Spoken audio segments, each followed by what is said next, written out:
La vida no es justa, ¿verdad, amiguito? Mientras unos nacen para darse festines, otros pasan su vida en la oscuridad.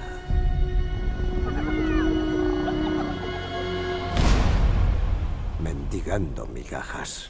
The original had a lot of physical comedy that this one couldn't do it because of the realism you wanted to achieve. Yeah. I'd like to know how do you feel the comedy has made it in this film, and if you talked with Jon Favreau for the best way to keep it funny but keep it real.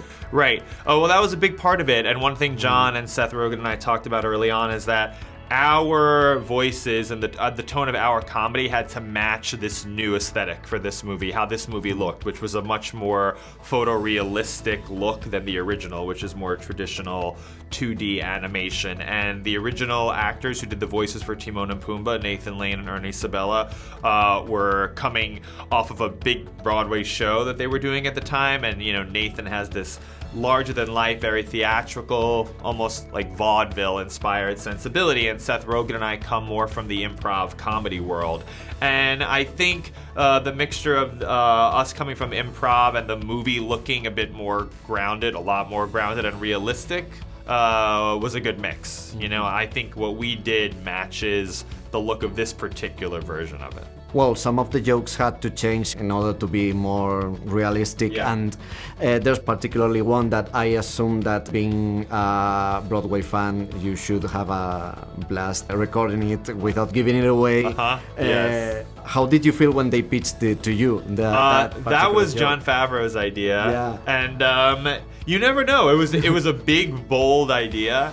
It could have gone either way, and then at the premiere was the first time I saw it, and it got a huge reaction from the audience.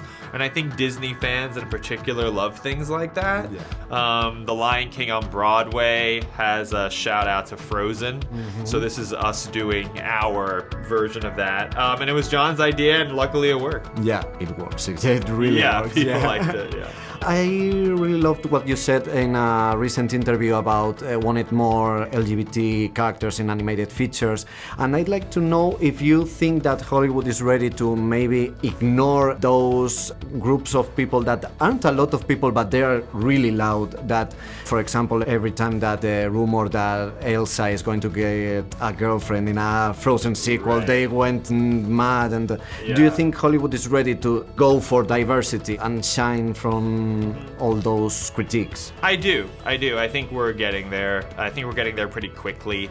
And I think that, like you said, the people that complain about that, they're very vocal and loud on social media, but there are increasingly fewer and fewer of them in America and in the world. And yeah, I mean, the point of movies and pop culture in general is to reflect reality and all different types of people. And I actually think making these movies more diverse and putting LGBT characters in these movies, even family films, it reflects reality. It makes them more exciting, makes it more interesting.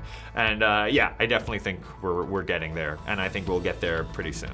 Jon Favreau let you improv in Seth and You and to get your own Timon and Pumbaa. I'd like to know if you were able to maintain the family PG humor, or if it went nuts and you had to.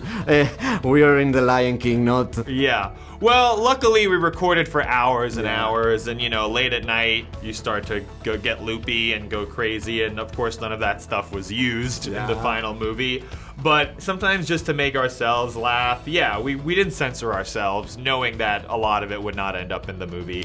But what Seth and I are very proud of is that what is in the movie, it doesn't feel watered down. It doesn't feel like a diluted version of what we ordinarily do. A lot of these jokes I would put in any movie that I did, even one for adults. And so I think we're very proud of that. Yeah.